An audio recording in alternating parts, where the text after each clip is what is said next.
तो बिस्वानी क्लासेस में मैं अनिल बिस्वानी आप सभी दोस्तों का स्वागत करता हूँ। ये क्लास लेकर के आ गया हूँ मैं आपकी। सुबह जो चलती है 7 बजे और ये बहुत बेहतरीन प्रैक्टिस की क्लास होती है जिसमें बहुत मस्त मस्त वोकैबुलरी के वर्ड्स और बहुत प्यारे से सेंटेंसेस ग्रामर के मैं हमेशा करवाता हूँ। तो सुबह की 7 बजे की क्लास में इस ठंडक के मौसम में आप यहाँ उपस्थित हैं, that is very good thing and a good spirit, example of good spirit. पहला क्वेश्चन आज का जो आपकी स्क्रीन पर है वो देखो जरा और इसका उत्तर देने की कोशिश करो। तो नहीं हो पाएगा तो हम बताएंगे फिर। हमको लग रहा है कुछ डिस्टर्ब कर रहा है, ये थोड़ा सा करेगा तो इसको हम ठीक कर देंगे। ठीक कर दिया हमने, चलो।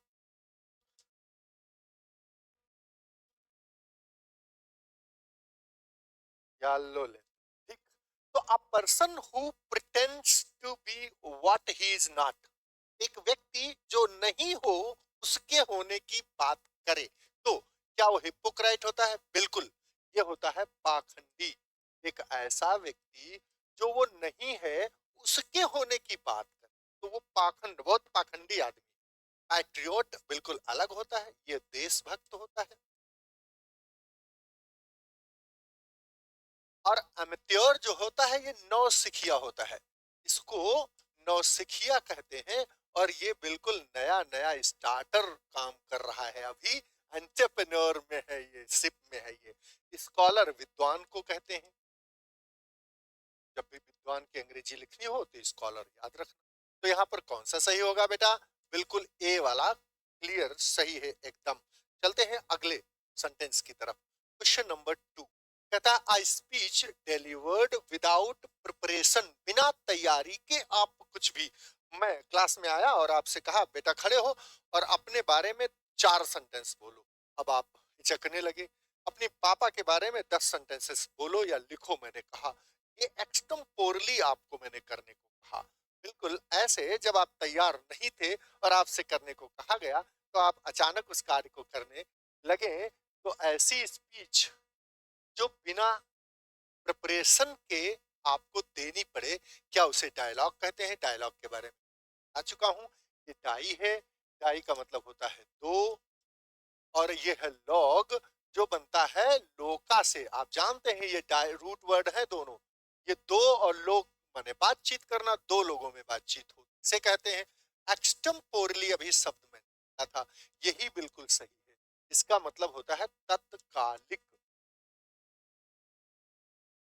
तत्कालिक कार्य करना, कोई भी कार्य हो एक्सटेम्पोरली आप उसे बोलने को कहने को कहा जाए तो आप इसका यूज। कोरस का मतलब समूह गान होता है, ऐसा गान जो समूह में कोरस में गाया जाए। लाइमरिक, लाइमरिक क्या होता है? तो एक मिनट, हाँ हाँ हम देख रहे हैं थोड़ा लगा।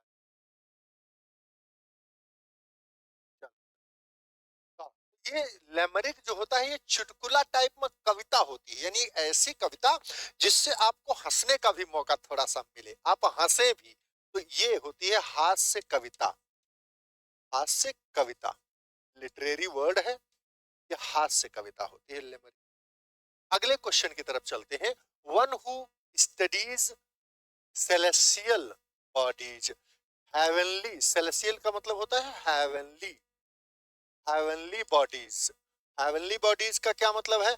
वह जिनको आप ग्रह कहते हैं या उपग्रह कहते हैं या तारा मंडल कहते हैं, जिसमें तारा भी हो, उपग्रह भी हो, ग्रह भी हो, ये सब क्या है? सेलेसियल बॉडीज हैं। और जो इनकी स्टडी करता है उसे हम क्या कहते हैं? क्वेश्चन नंबर 3 देख रहे हैं हम, कमेंट आपके देखते जाएंगे, आप बस पढ़ते रहिए। एस्ट्रोनॉमर कहते हैं बेटा, उसको क्या कहते हैं?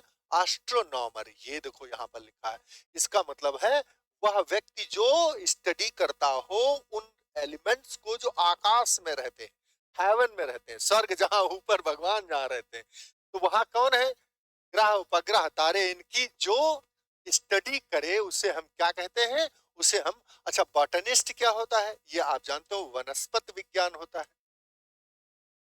वनस्पति विज्ञान को हम बॉटनी कहते हैं। ऐसी स्टडी जो वनस्पतियों पर हो, हर्ब्स की हो। जियोलॉजिस्ट भूविज्ञानी होता है। भूविज्ञानी। और एस्ट्रोलॉजर ये क्या होता है? ये एस्ट्रोलॉजर ये आपके यहाँ माथे पे लिखे नक्षत्रों को बताता है, ऐसी चीजें बताता है जो आपकी किस्मत की बात, जिसको कहते हैं किस्मत में लिखा होगा। तो किस्मत में, तो एस्ट्रोलॉजर का मतलब होता है जो फेट में लिखा हो उसको बताने वाला, यानी ज्योतिषी शास्त्र, ज्योतिष शास्त्र। समझ में आ रही है बेटा? बिल्कुल समझ में आ रही है, कोई दिक्कत वाली बात है नहीं। Each and everything is to be explained and I am explaining that. A statement open to many interpretation. You can interpret it now this way and then that way. जिसको आप दो अर्थी यूज करें। इंटरप्रिटेशन माने व्याख्या, जिसकी व्याख्या दो से अधिक, ओपन टू मेनी इंटरप्रिटेशन, बहुत तरीके से आप, जिसको आप बहुत तरीके से कह सकते हो, उसे हम क्या कहेंगे? देखो, ट्रांसपेरेंट है, एम्बिगुअस है, कैंडिड है और जस्टिस है, जुडिशियस है। अब जुडिशियस तो जुडिशरी से कानूनी हो गई है, पीछे से ही शुरू कर लो।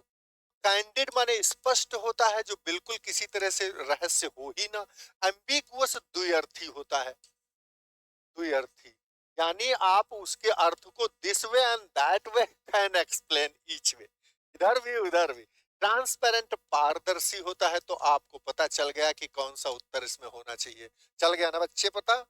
बिल्कुल चल गया। 5वां नंबर क्वेश्चन क्या कहता है? अ person who loves books, file word आपको बताया था, याद आया?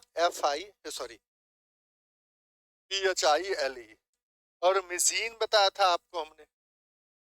मिजीन का मतलब हेट होता है, स्पेलिंग समझ में आ रही है? एस है ये, SENE। और ये फाइल, फाइल का मतलब लव होता है। तो ये दोनों रूट वर्ड जिस भी वर्ड में लगे होंगे वो वही तो बन जाएगा, उसी की खुशबू उसमें आएगी। बिबिलियो का मतलब होता है बुक्स, बिबिलियो का मतलब होता है, क्या करते हो बच्चा? बिबिलियो है ना, बिबिलियो। अब इसी में हम जोड़ दें क्लास्ट, तो ये बुक भंजक हो गया। क्लास्ट माने भंजन करने वाला, जो नष्ट करता हो, किसी चीज को तोड़ दे। तो हम कहते हैं Bakhtiyar Khilji was the biblioclast person, book भंजक, नष्ट कर दिया उसने नालंदा विश्वविद्यालय की सारी किताबों को। तो बिबिलियो का मतलब बुक हो गया। और इसी में जोड़ दिया फाइल, तो ये प्रेमी हो गया, जिसे आप बुक वार्म भी कहते हैं। बुक वार्म का मतलब है किताबी कीड़ा। क्या हो गया बेटा? किताबी कीड़ा। अच्छा, इस हाथ से भी कर सकते हैं, वार्म, वार्म। बुक वार्म का मतलब किताबी कीड़ा, one who loves the books very much, किसी भी किताबों को बहुत पसंद करने वाला व्यक्ति। तो बिबिलियो से हो गया। अब फिलन, ये यहाँ आया देखो, फिलन। ये फिलन का मतलब प्यार हुआ धीरे धीरे। और एंथ्रोप का मतलब होता है मानव, तो ये मानव और प्लस प्यार हो गया, तो ये मानव प्रेमी हो गया। लिंग्विस्ट, ईस्ट का मतलब माने वाला, लिंग्वेज माने लैंग्वेज, कई भाषाओं को जानने वाला भाषाविद, ये भाषाविद हो गया, भाषाविद। और ये अना, ये आर्कियोलॉजिस्ट है, जो आर्क माने प्राचीन, आर्क रूट वर्ड सब नोट कर लो, आर्क माने प्राचीन। और ऑलजिस्ट विज्ञान हो गई कि नहीं हो गई? तो ये प्राचीन विज्ञान, ये प्राचीन विज्ञान हो गई। कौन? आर्कियोलॉजिस्ट। लिंग्विस्ट हो गया, फिलेंथ्रोप। तो ये मानव प्रेमी हो गया, ये बुक प्रेमी, ये रहा बुक, ये रही, तो ये बुक प्रेमी, यही उत्तर सही है, यानी 5वां। बिल्कुल एकदम बहुत जबरदस्त तरीके से सारे क्वेश्चंस में एक्सप्लेन कर रहा हूं, इनको नोट करना है आपको and solve it inside, treasure कर लो इनको, अंदर रख लो खजाने की तरह। अब मेडिसिन दैट रिड्यूसेस पेन, वह जो पेन किल कर दे, रिड्यूस कर दे, खत्म कर दे, पेन किलर जिसको कहते हैं। तो क्या वो सिडेटिव होता है? क्या वो एनाल्जीज होता है, एनाल्जिक होता है, या एंटीसेप्टिक होता है, या एंटीबायोटिक होता है? आप देखो, बायोटिक है, एंटीसेप्टिक है, हम देख रहे हैं, कोनो दिक्कत नहीं है, पढ़ते रहो आप।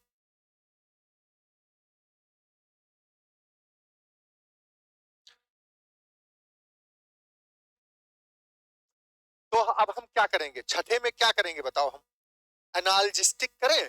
बिल्कुल, एनाल्जिस्टिक का मतलब होता है दर्द कम करने वाली। इसको नोट करो, दर्द कम करने वाली, भैया मेरा, करने वाली, वह जो दर्द को कम कर दे, ठीक। और एंटीसेप्टिक, अब एंटीसेप्टिक का मतलब वही होता है क्या, जो जीवाणुओं को नष्ट करे, जीवाणुनाशक, जीवाणुनाशक, ये एंटीसेप्टिक होती है। एंटीसेप्टिक क्रीम लगा लो तो जो जीवाणु है वो नष्ट हो जाते हैं। और ये एंटीबायोटिक कब लगाया जाता है, जो संक्रमण से आपको बचाने का, संक्रमण से हो जाने का खतरा हो, तो संक्रमण से बचाने के लिए होता है ये, संक्रमण से बचाने के लिए, बचाने के लिए। कोनो दिक्कत हो तुरंत बताना बेटा। अब सिडेटिव का मतलब होता है किसी की चीज को शांत कर दे, पैसिफाई कर दे, शांत करने की दवा।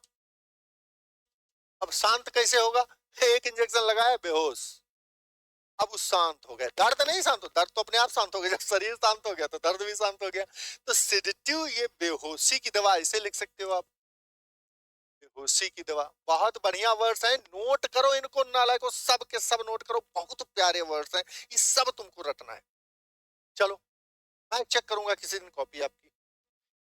अ place where weapons are stored, जहां हथियार रखे जाए, हथियारशाला, वेपन्स आर स्टोर्ड। तो हथियारशाला हम किसको कहते हैं, आर्सेनल को कहते हैं। ये हथियार ग्रह है, क्या है बेटा, हथियार ग्रह, हथियार घर, ठीक।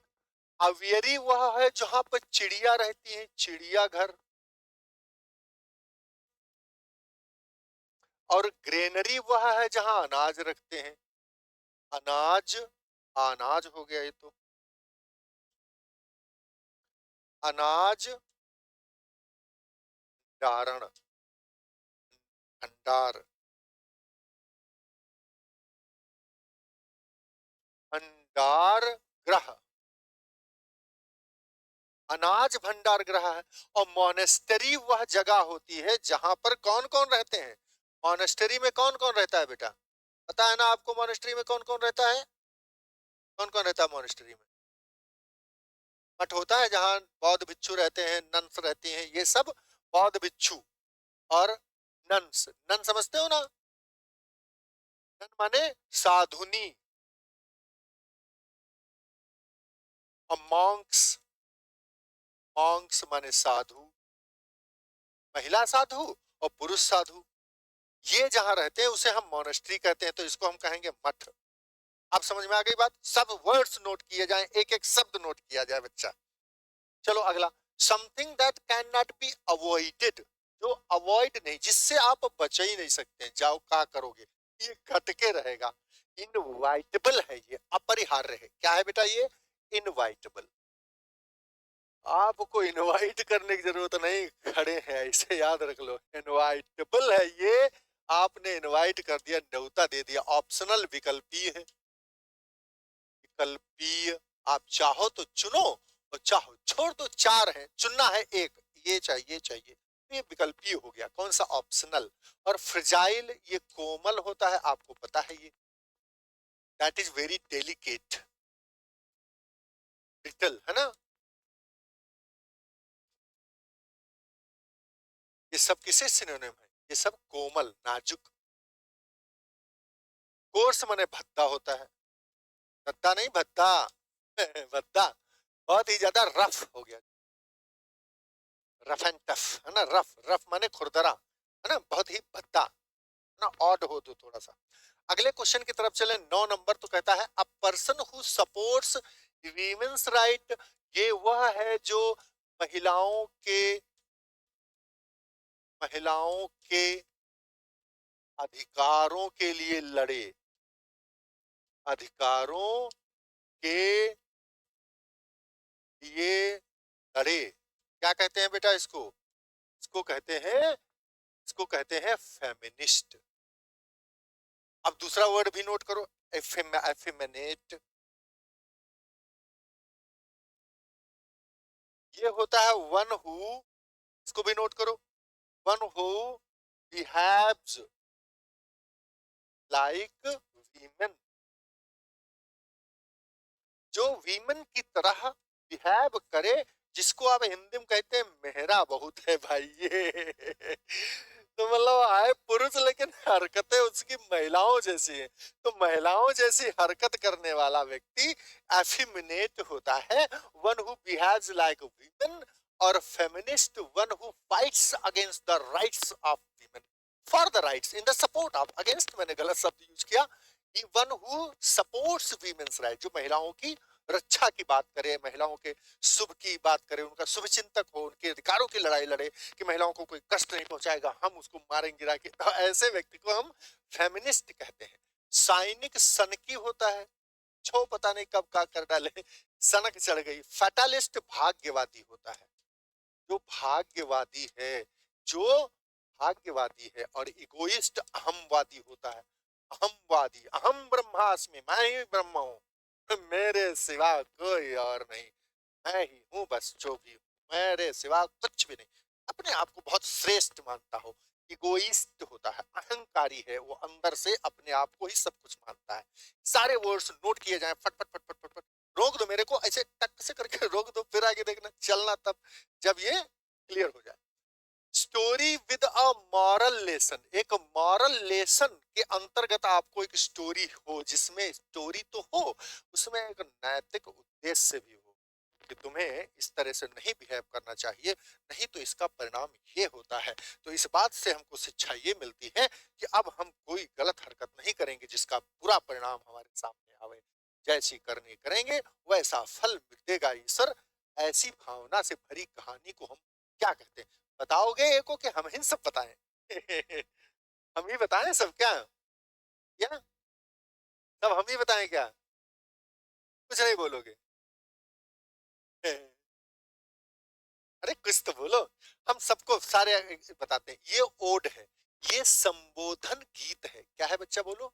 संबोधन, किसी को भी संबोधित करके लिखा जाने वाला गीत। चाहे पंखा को हम संबोधित करके लिखें, चाहे एसी को संबोधित, कैमरा को संबोधित करके लिखे, हे कैमरा मैं तुम्हारा बहुत धन्यवाद करता हूं क्योंकि तुमने पहुंचाया मुझको यूट्यूब के जरिए पूरी दुनिया में, आज मैं प्रसिद्ध हूं। ये मैं क्या गा रहा हूँ, ये मैं संबोधन गीत गा रहा हूँ इस कैमरा के लिए। तो ये ओड है, जॉन कीट्स इसके लिए जाने जाते हैं। फैबल वह कहानी है जिसमें थोड़ा सा मॉरल हो, नैतिक कथा है ये बच्चा। कैसी कथा है ये? नैतिक कथा है ये, जिसमें नैतिकता, जैसे अभी हमने बताया, हमने माता पिता की सेवा करनी चाहिए, नहीं हम लाइफ में हमें हमेशा अपने छोटे को प्यार करना चाहिए, उसके अधिकारों की रक्षा करनी चाहिए, ये सब मॉरल का कहानियां हो। और एपिक माने होता है महाकाव्य, ऐसा काव्य जो महान हो, उसकी कुछ खासियत होती है, आप जानते हो तो ठीक है, नहीं तो मैं बता दूंगा। एक ही व्यक्ति को, एक ही व्यक्ति की कंप्लीट कहानी होती है ये, और ये कविता में लिखी होती है, लंबी कविता होती है, जन्म से लेकर मृत्यु तक किसी का वर्णन होती है, उसके साहसिक कारनामों के, जैसे भगवान राम के लिए लिखा गया रामचरितमानस जो वाल्मीकि के द्वारा रामायण लिखी गई है ना, जयशंकर प्रसाद की कामायनी लिखी गई, बाइबल लिखी गई, कुरान लिखी गई, और हमारे महाभारत लिखी गई, ये सब महाकाव्य हैं, इनकी कुछ खासियतें हैं, ठीक है। बैलेड एक कहानी है और गीत भी है, कहानी प्लस गीत, ये दोनों चीजें। तो अब बताओ मॉरल लेसन वाली कौन सही है? फैबल सही है। क्लियर हो गई? नेक्स्ट 11 नंबर क्वेश्चन कहता है, अ person who Yeats too much, बहुत खाता हो जो, इतना अभी कल की क्लास में बताया था हमने, क्या कहा था? हमने कहा था एक ग्लूटन होता है, वर्ड ग्लूटन, ग्लटन माने पेटू, चबर चबर भचर भचर खाने वाला होता है कि नहीं, बताया था हमने। गैरुलस भी बताया था, वोरासियस भी बताया था, और ये भी बताया था, सब एक ही माया है, खाइए बहुत सबके सब। कोई चबर चबर खाएगा तो धीरे धीरे खाएगा, तब भी ज्यादा खाएगा, तो ज्यादा खाएगा तो वो ग्लूटन हो जाएगा। रिक्ल्यूस माने सन्यासी होता है बेटा, जो बिल्कुल सारी चीजों से कम हो, इतना खाए जितना जीने पर्याप्त है, बाकी उससे कोई मतलब नहीं, माया मोह से वो दूर रहा हो। वाइस माने होता है नौ सिखिया, अभी आया था वर्ड एक, अमित्य, याद है? अमित्य आया था कि नहीं आया था? ये ई है, ये यू है, एमेथियर ये ई, एमेथियर माने भी नौ सिखिया। और वर्ड नोट करो, न्योफाइट, PHYTE। सब भूल गया हूं मैं अंग्रेजी यार। नियोफाइट भी होता है वही जो नौसिखिया होता है, अमित्य होता है, नोवाइस होता है। एलाइट का मतलब धनाढ्य वर्ग के लोग, धनाढ्य वर्ग के लोग, वर्ग के लोग बेटा। क्लियर हो गई बात? चलो नेक्स्ट की तरफ चलते हैं। बहुत बेहतरीन अगला शब्द है, 12 है नंबर क्वेश्चन का, one who can not be corrected, जिसे सुधारा न जा सके, जिसे मार मार के तुम सुधर जाओ मारने वाला, लेकिन वो सुधारा न जा सके, जिसे सुधारा न जा सके उसे हम कहते हैं क्या? क्या कहते हैं बोलो? इनकॉरेजिबल। देखो कॉर करेक्ट भरा है यहाँ, करेक्ट देखो, करेक्ट की स्पेलिंग है, करेक्ट माने ठीक, इन माने अपोजिट हो गया, और एजिबल इसमें एबल है, एबल, एबल माने योग्य, और इन लग गया आ हो गया, असुधार, और ये सुधार हो गया, तो न सुधारा जा सकने के काबिल व्यक्ति इनकॉरेजिबल हो गया। इलिटरेट अनपढ़ होता है। इन इनवाइटेबल अपरिहार्य है, जो घटकर रहेगा, अपरिहार्य, याद है? अपरिहार्य का मतलब क्या है? वह जो घटे ही घटे, आप रोक नहीं सकते क्योंकि इनवाइट कर चुके हैं आप, और वह इनवाइटेबल है, ठीक है ना, इनवाइटेबल। और ये इनडेलिबल है, डेलिबल का मतलब घुलनशील होता है, जानते हो आप डेलिबल को क्या कहते हैं? डेलिबल मतलब बेटा वह जो घुलन, जो घुलनशील हो, डेलिबल, ये डेलिबल मतलब घुल जाए, जो नष्ट हो जाए, और इन लग गया तो ये बन गया अमिट ये क्या हो गया? ये अमिट प्रकाश, ईश्वर का अमिट प्रकाश है चारों तरफ।